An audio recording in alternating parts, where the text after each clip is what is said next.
Your Steve Jones Show podcast is loading now. The Steve Jones Show podcast is sponsored by Sunbury Motors, North 4th Street in Sunbury, and Sunbury Motors Kia, routes 11 and 15 in Hummel's Wharf.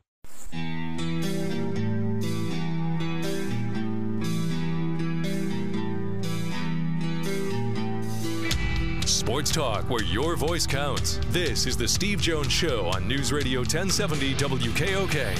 Now, from the Sunbury Motors Studio, here's Steve Jones.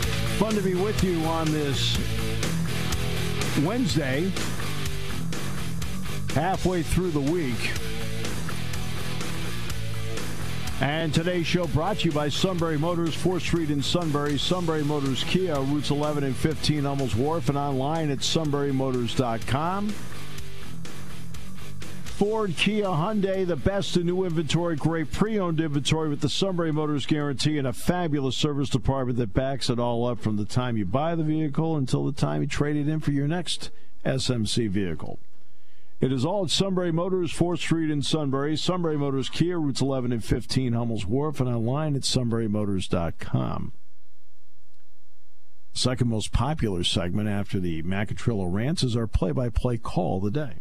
After review, the call on the field is overturned to a violation. Oh, it's a violation by Jonah Heim for being in the line of the slide by Elvis Andrus. So he was out at the plate, but the catcher being in the way creates a run. And here comes Bruce Bochy. Now, he's hot. And he gets out there as quickly as he can. And he just got rung. He got thrown out of the game. Well, I have no idea why that was a violation. But we're really happy it was. And Remillard drives home another go-ahead run late. Bochy can't believe it. Jonah Heim's pleading his case. But replay's the one that made the call. You have to give the runner the lane to the plate, and evidently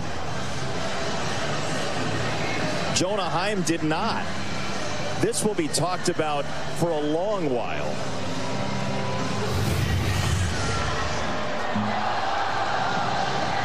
I mean, right here, it doesn't look like he's in front of the plate, and he gives him the outside corner to slide to. I think it's a great break for the Sox. However, doesn't look to me like he impeded anything. The catcher is not permitted to block the runner's path to the plate unless he's in possession of the ball, but he's allowed to go up the line to make the catch. This is one of those where the catchers in the world are going to say, what do we do? I mean, that you can understand why Bochy and Heim are looking at that saying he didn't go up the line. Yeah, well, first of all, that's Jason Benetti and Steve Stone, two of the really good announcers in baseball and very honest and direct with their audience. And Jason, now Steve Stone, I've never met Jason. I've talked to a lot over the years, and that's just the way they are. If they're not, I mean, it benefited the White Sox, but they have the ability to look at it and say, you know what, I got a big break here, and this is the reason why. I didn't see the play. You're obviously incensed by the play. You were pacing all day. It's absolutely atrocious. Took several aspirin. I mean, I understand. I can't tolerate stupid. I can't ignore stupid. This is definitely in that category. Well, but again, I've seen this in the Big Ten. That has been my biggest criticism of officiating in the Big Ten. It has not been on the field. My biggest criticism of the Big Ten is I feel they have not done a very good job on replays. I've said that for years. That they'll have a replay, and I'll look over, like either Jack and I or Dick and I will look at each other like, what the heck are they looking at? Like, they'll come up with a ruling, and we'll like, really? Like, holy cow.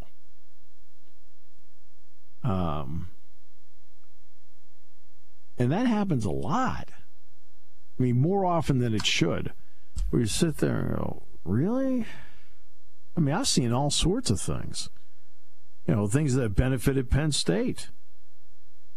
I mean, I saw one. Penn State was playing Purdue years ago, and the ball bounced off the turf. I think it was Nick Suke. Trapped it.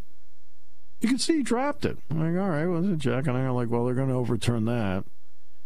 You know, and we're talking about it. It's going to be, you know, whatever down it was going to be next. I think it was going to be 4th down. They're going to have to punt. It's a 3rd down pass play.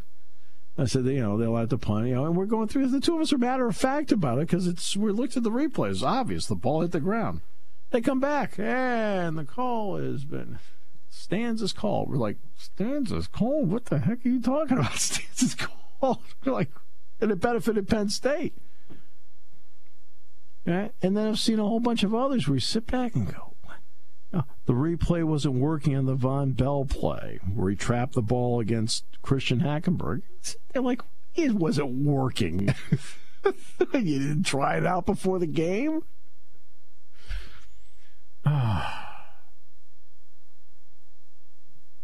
There was some play in a basketball game. I can't even remember the play this year. And no, it was actually football. Because basketball, they should be announcing what the results are. They don't. I mean, I don't get that. But it was football. And they said Stanzas called. And it was like, it was obvious. Like it was as obvious gets what the call should be. It was like, I'm talking like easy obvious. And, you know, and Stanzas called still benefited Penn State, and that did, you know, it upheld. Right. And I looked over at Jack and I said, how about confirmed? It's like, what do you mean Stanzas called? Stanzas called means you don't know. Okay? And it's like, I said, Stanzas called means you don't know. I said, you're telling me that you're looking at that and you don't know? Jack says, Steve, I have no answer for it.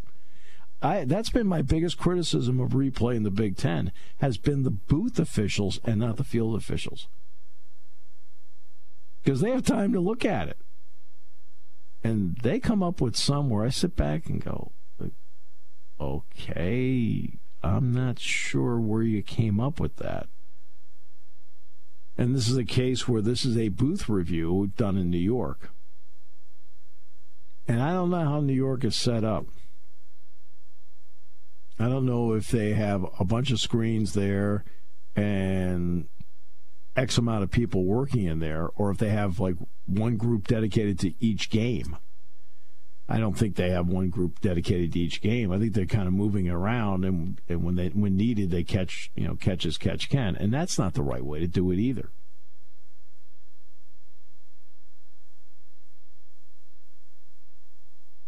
Oh well, that's been my biggest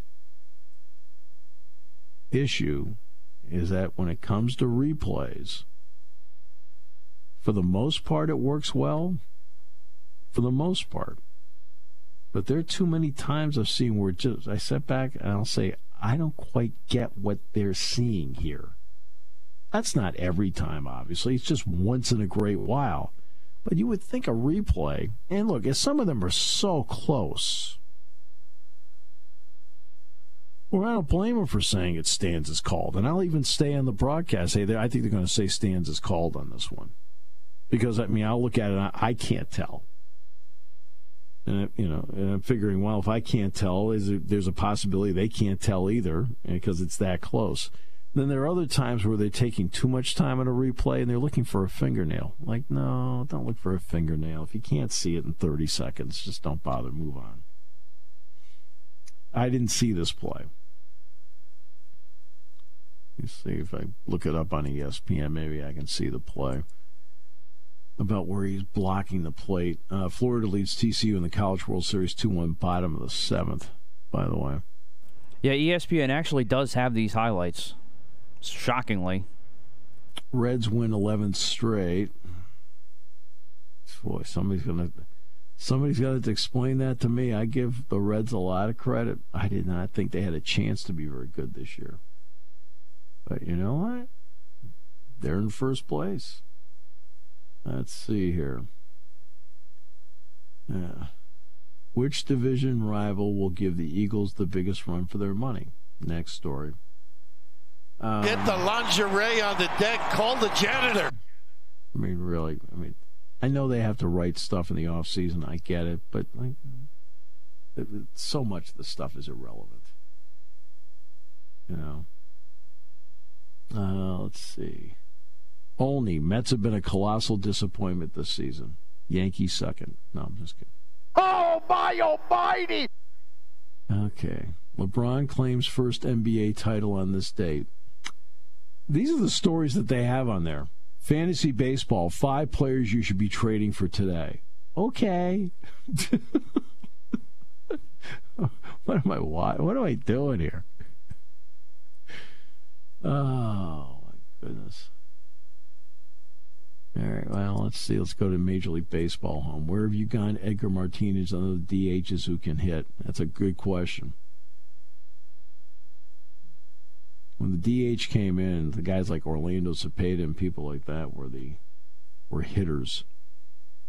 Okay, getting a jump on potential wheeling and dealing with the White Sox. No, that's fantasy baseball as well. Rays hit back-to-back home. Orioles won last night. It was a great win for the O's. I think they're like 3 back. They're playing great. Love the makeup of that team. The Orioles love the makeup of that team. Of course, Victor Wembanyama threw out the first pitch of the Yankees-Mariners game, so that's on the baseball page. Let's see. Giants win their 9th straight on a walk-off. Jock Peterson. Let's see. So the Giants are playing great. Didn't that guy used to manage your team? Or not? It's the Phillies. Yeah, Gabe Kapler, that would be the Phillies. Yeah. But I also was not a fan of his. I did put him in the dope category, too. He speaks highly of you. Good for him. I do not see in any way, shape, or form the play here. Major League Baseball, new rules, winners and losers. Like, what are we doing here?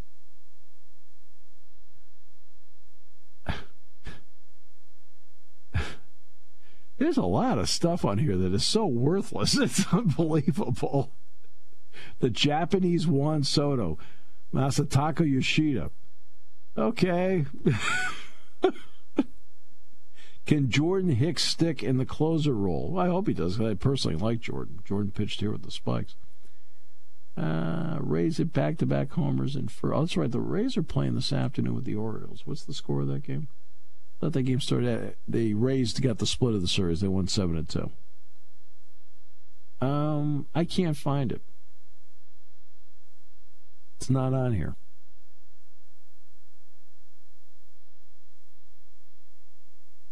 It's not here.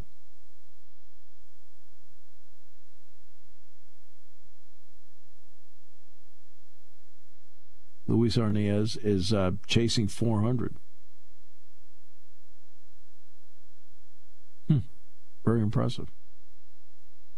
Hasn't been done since 1941. Oh, here we go. Bochy dumbfounded over overturned call. Okay. So let's take a look at this overturned call. Once I get through a commercial for somebody, are they packing up? They want to go to Paris? Okay. Very nice. It's a commercial. I've got to endure 19 more seconds of it. Okay. Really great. Yeah. And again, I'll say this too. I don't want to buy any of this stuff. If you know you blew a call, A, you should not throw that manager out that's the unbeneficiary of it.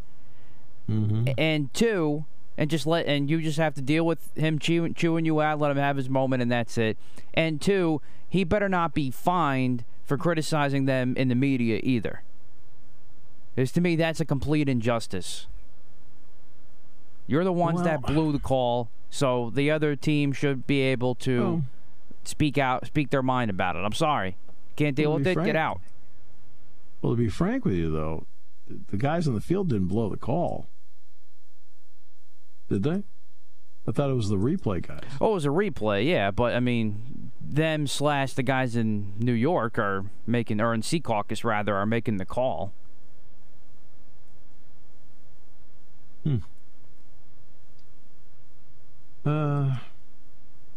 Yeah, I guess. I get the dreaded circle when I look at it. There we go. Bruce Bochy, let's see. I got to look at the commercial again. This will be great. Why? No idea why that was a violation. Bochy gets ejected after controversial overturn call in the 8th. So, in other words, based on what people are saying, the umpires on the field that he's arguing with actually got it right. Correct. And the replay official got it wrong. Yes. The umpire. Well, you're coming out and you're yelling at me. I didn't. What are you yelling at me for? No, but I'm telling you, that's what happened. Yeah. I agreed with you. Yeah. All right, so base hit the left field. Okay. Does a good job to cut it off. Around third, throw to the plate. And there's, wow. Nothing wrong with it. Now, let's see. Let's get a look at it from down the line here. So down the line, takes it. You know what the problem is? The problem is his foot is on the plate. Right. It was at first, then he backs up. No, he doesn't back up. No, he does not. His foot is on the plate. He doesn't take his foot off the plate. That's actually the problem. He throws down the line, boom, foot on the plate, keeps the foot on the plate, then tags him. He never moves the foot. That's actually the reason probably why it was overturned. He has his foot on the plate where he's taking up half the plate, literally.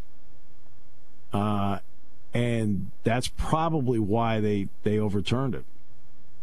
That's the blocking part of it. His foot is on the plate.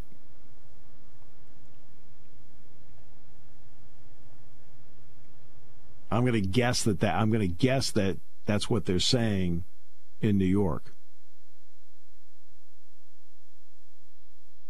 And then Bochy comes out to complain about it, which I don't blame him because I would too.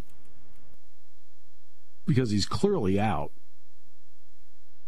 And even if his foot is not on the plate, right, you're allowed to get the ball, but again, he never takes his foot off the plate. The only you know when he takes his foot off the plate is when he turns to go to the dugout. So his foot's on the plate the entire time. And I think they're probably saying their idea. Now, he's out. I mean, there's no question he's out. And boom, he slides in. But he doesn't have room to go to his right to get to the plate. He had to slide to the inside to go around the foot. So probably that's why they said it. Now, with me, I would have said stands is called, and I would not have changed it. I mean, I wouldn't have changed it because common sense says that he's out at home. He's just playing out, and that the foot had nothing to do with him being out. The foot did not cause him to change where he's going at all. He just slid to that spot, and that was it. So I wouldn't have changed the call at all. The call of the field I agree with. He was out at the plate. They're probably saying because his foot was squarely on the plate, he was taking away plate area for the runner to slide into. That's probably what they're saying.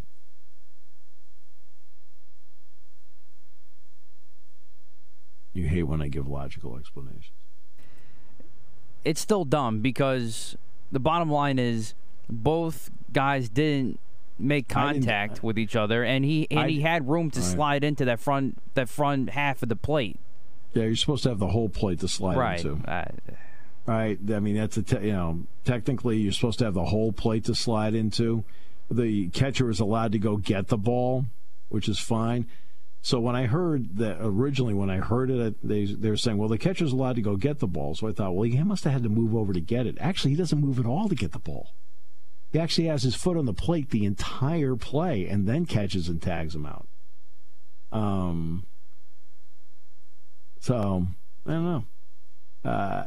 It is not a call I would have overturned. I would have called him out of the play, or I would have just said, hey, look, stands is called. But if I'm going to guess as to what their reasoning would be, I think their reasoning would be his foot is squarely on the plate. And I don't mean like his toe is on the plate. His foot's on the plate. I think the only part of his foot that's not on the plate is his back heel. And that may have played into the what they would perceive as interference and overturning the call. Not what I would have called, but would I have gone into a rant? I vote no. Oh, my almighty! But for entertainment purposes, your rant was funny. It's one thing about you. You have the tendency to really get worked up. I've been told. Maybe once or twice.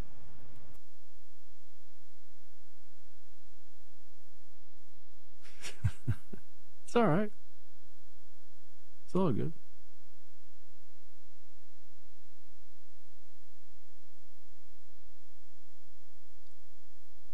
All right. We will come back with more in a moment on News Radio 1070 WKOK. There's something to be said about a sale with a handshake, a service technician who really knows what he's doing. They can explain it in English what the problem is. There's nothing better than having that friend you could trust in the area. That's Sunbury Motors, where you get selection, knowledgeable salespeople, and prices that fit your budget, and more important, that friend you can trust. Welcome to Sunbury Motors, Kia, Ford, and Hyundai. You could shop other dealers and compare prices, but at Sunbury Motors, you get their lowest price promise. They research the current used vehicle market and guarantee their used car prices are the lowest. If you find a lower price, Sunbury Motors will beat it. 3 dealers all in one. See their full new and pre-owned inventory at sunburymotors.com. Pick out a vehicle you like and schedule your test drive online. Follow them on Facebook. Sunbury Motors Ford and Hyundai, North 4th Street, Sunbury, and Sunbury Motors Kia, routes 11 and 15 in Hummel's Wharf.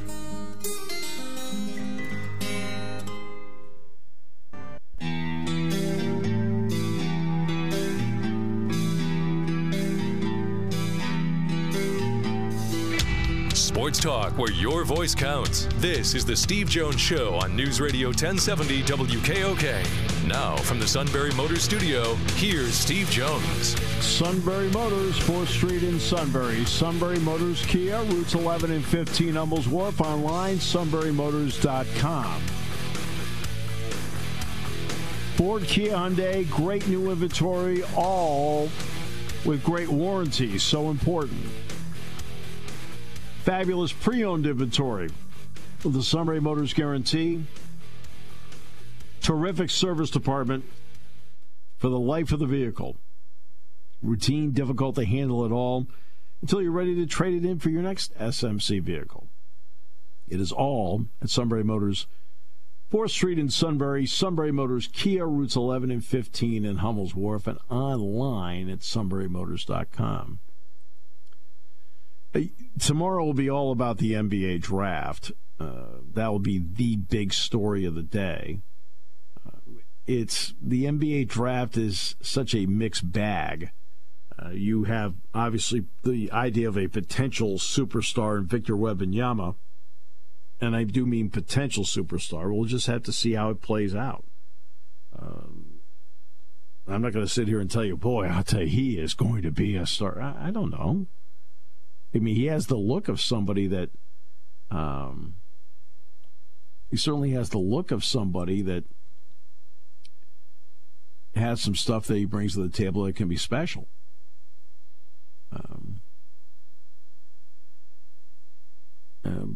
But he's going to have to play it out. He's going to have to show it against the toughest competition in the world.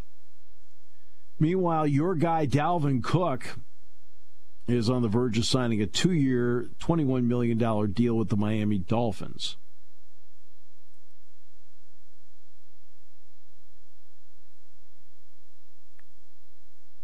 So he was 2 years, $21 million, would be $10.5 million. And he was a $14.1 million cap hit with the Vikings, so they released him. So there you go. You, of course, are anti-Dalvin Cook. I just thought his comments were dumb. That's all. He got cut. The heck? What do you want? He got cut. He didn't opt out of his contract and then become a free agent and start talking like that. He was cut. He was cut because of a cap hit. The cap hit was $14.1 million. So in business, the business people said, sorry, thanks for all your time here, you're gone. Okay? And you're over there bashing the guy.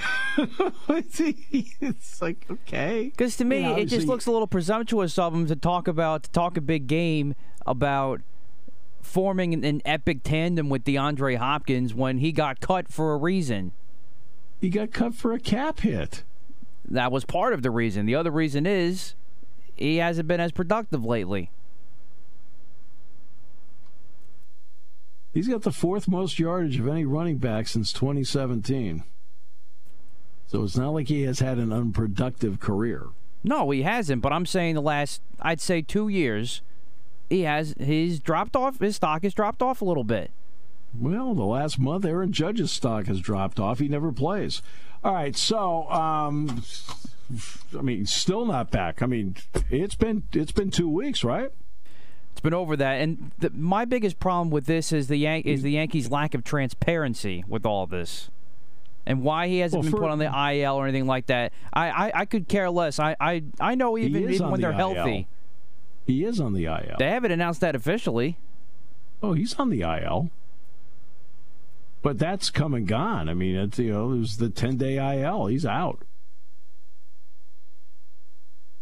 He just hasn't come back yet. Nobody knows when. And the Yankees, and this part also have not been transparent about that either. They keep saying, he keeps getting shots, so this is good. He's feeling better, he keeps getting shots. That happens with everybody every day. That's not news to me. Well, there's only so much you can say about it, because there are HIPAA rules. No, I get that, but guys get shots all the time. Don't insult your fan base like that.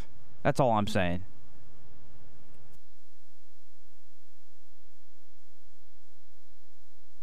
I hope when he comes back there's a parade. That'd be great. What do you think? The only parade I want to see is with the World Series trophy. Other than that, just go play. Oh, my. Wow. Well, I guess the Canyon of Champions is going to be pretty empty. All right, so don't make any plans. I wasn't planning on it anyway right now. I mean, the best pitch Cole made last night, he threw the backstop. All right.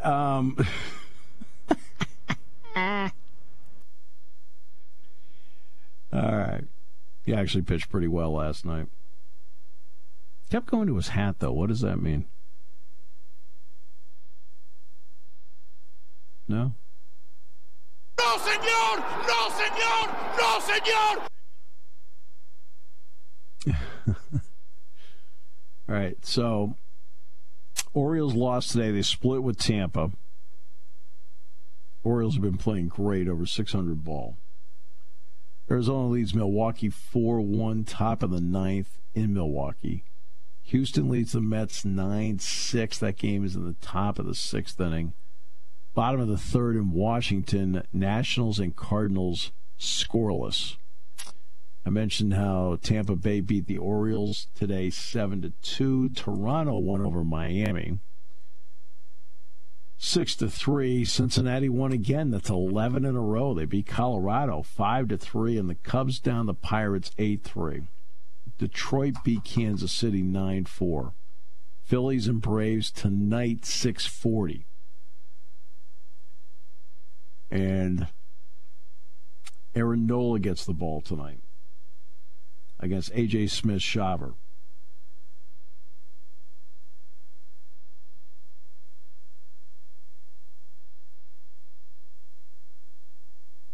So Nola gets the ball tonight. And this is going to be a bullpen game for the Braves. All right. So that's what they're going to go with, a bullpen game against Nola. And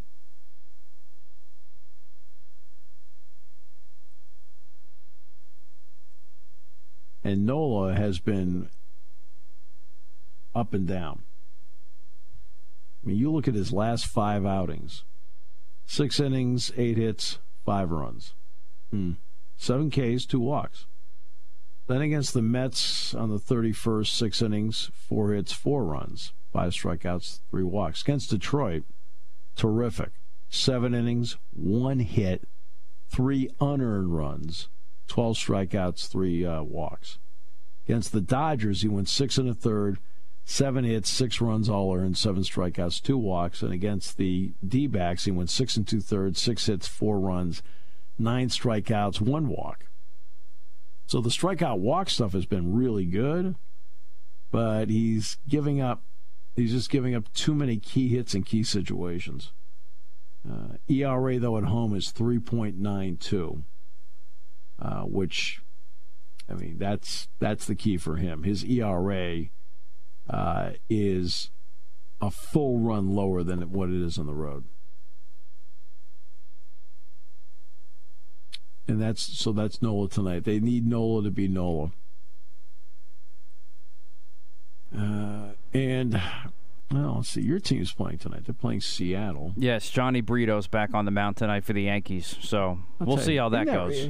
Isn't Rodriguez an exciting player? You know what makes him exciting?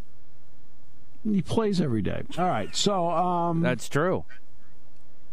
Luis Castillo, whom the Yankees coveted a year ago. Yes, they did. I wanted him at the trade deadline myself.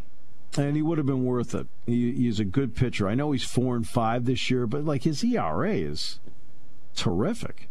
I mean, you look at what his ERA, I think it's like 2.48 or some number like that. Now on the road, it's not as good as 4.03. And he's only had 1 bad outing, and that was against the Angels in his last 5. Shut out Oakland over 6 innings. Shut out the Pirates over 6 innings. Gave up 1 run in 7 innings against Texas in 7 innings. The bad one was the 5 runs, 3 earned in 6 against the Angels. Then he gave up 2 runs in 6 innings against Miami. He's been really good lately. And so he'll get the ball tonight for the M's. And then there's Johnny Brito, whom you just don't like. You don't like Johnny Brito. He's just not good enough because the Yankees have mismanaged this entire starting pitching staff. / injuries have also hurt them. That you're getting these guys just coming in and out, and you don't know what you're going to get from them night in and night out. Well, his last 5 outings, he went 5 innings, gave up 4 hits, 2 runs. That's good. Yeah, he's decent. They lost the game. Tampa, 4 innings, 6 hits, 4 runs. Not good. Oakland threw underhanded, 4 1/3, 5 hits, 2 runs. Okay. Toronto, 5 1/3, 4 runs, 6 hits, not great. And then against Cincinnati, 4 innings, 4 hits, 4 runs. And his strikeout to walk deal, strikeout to walk deal's not that bad. Let's see, 8-4, 11-6, 13-7. 13-8, 18-8, not bad. That's not bad. So it's slightly better than 2-1. It's not bad. 6.28 ERA, not good.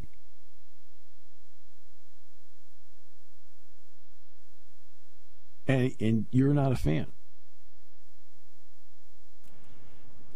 Yeah, he's just not good enough. I'm sorry, he's not. Who's good enough for you? Hopefully it's Carlos Rondon, who actually made it through a rehab assignment with Somerset. Now he's got 2 more to do one more with Somerset and then one with Scranton Wilkes-Barre before he finally comes back. So we'll see how that goes. Is he the second coming of Ron Guidry? No. No, but I want him to be some semblance of that for the money that the Yankees gave him. I'm just asking. I'm just looking for him to at least make it through 2 more rehab stints and then make it through a couple of starts at the big league level. Okay, my expectations have gone pretty low at this point with him. Wow. Let's see, Ron Guidry. 170 wins and 91 losses, a 3.29 ERA. Now that's a pitcher. Oh, boy, he was good. He won 16, 25, 18, 17, 11, 14, 21, 10, 22 games. Oh, complete game. He had 95 complete games. 1 year he had 21. That's right, he did. He was one of the kings of complete games. Oh, goodness gracious. Yeah, it was refreshing. Yeah.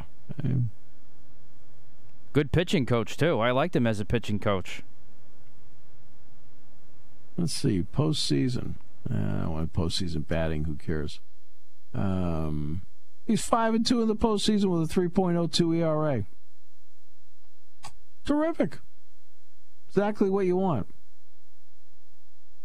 Oh, his postseason batting average is higher than Judge's. All right, that's great. We'll come back with more in a moment here on News Radio 1070 WKOK. Get the lingerie on the deck. Call the janitor. Why the heck isn't Ron Guidry in the Hall of Fame? It is pretty stupid. Baffling. That's baffling. I mean, not even like considered. I mean, he was wow.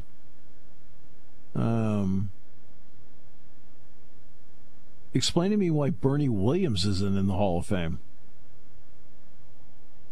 I mean, that makes no sense. Also dumb, yes. I mean, you know what Bernie Williams hit in his career? He hit 297. The heck? He stole 147 bases, 287 home runs. Let's see. Terrific fielder, too. I mean, Bernie Williams was a great player. At 275 in the postseason. Right? The heck? Why isn't he in the Hall of Fame?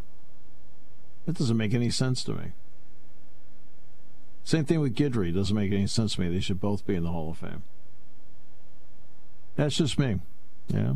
I just appreciate good baseball. It doesn't matter who's playing it. And reliable, excellent fielder, knew how to play the game, could hit with power, could steal some bases, good in the clutch. Yeah. Wow. That makes no sense. He had 22 postseason home runs. Holy mackerel. 5 in the World Series, 9 in the American League Championship Series, and 8 in the Division Series. I don't get it. There's certain things like that they do with this thing I don't quite get. You get 10 votes, and like you have some people that like guard their votes so much, like I mean, it doesn't matter that Dan Shaughnessy did not vote for Derek Jeter. No, it doesn't matter that he did, because as long as you get the 75%, that's all that does matter. But it also doesn't make any sense that if you have any kind of semblance of logic, common sense, that Derek Jeter is a Hall of Famer, right? And I think there are several players that fall into that category, and I don't want to hear that like Bernie Williams is in the Hall of Very Good. Bernie Williams was really good. I mean, really good. And he was really good in big games. And Ron Guidry was really good. And Jimmy Rollins.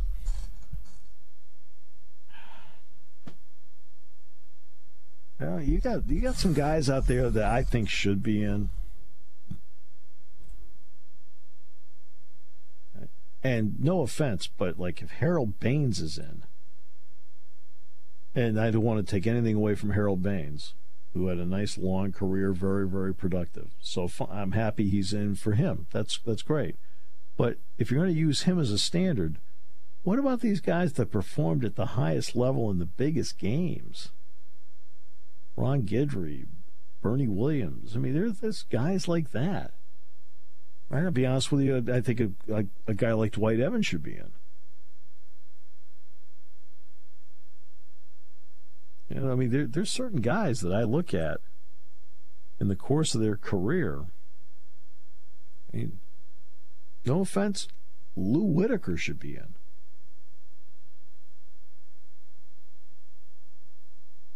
Alan Trammell's in. Lou Whitaker should be in. I mean, that's just me. That's how I look at it. I look at people that. This is how I judge somebody. When you're playing a team, who don't you want to see up at the plate? Right? That's how I look at it. Who don't you want to see? I don't want to see Bernie Williams up. Okay? Like, let's take it in modern terms. Right? You know, your team's the Yankees. I don't want to see Aaron Judge at the plate. I don't want to see Rizzo at the plate. I could care less if Giancarlo Stanton's at the plate. Like, yeah, okay, so what? Doesn't mean anything to me. I think there's certain guys I don't want to see up at the plate in the big moment. And that to me is part of how I judge what a player really is. I don't want to see Bryce Harper at the plate. I'm on the opposing team in the opposing dugout. I do not want to see Bryce Harper at the plate. Trey Turner's at the plate, doesn't bother me. I'm mixed on like JT Realmuto. I'd be like, okay. But Harper's around the plate. I don't want to see him. Conversely, I'll give you one. A guy that wouldn't bother me if he was at the plate is Manny Machado. Manny Machado does not bother me if he's at the plate in a key situation. Like, okay. A-Rod's at the plate, big situation, wouldn't bother me. Derek Jeter bothered me. Bernie Williams bothered me. Ron Guidry's getting the ball tonight. That would bother me. Curt Schilling's getting the ball tonight postseason. That would bother me.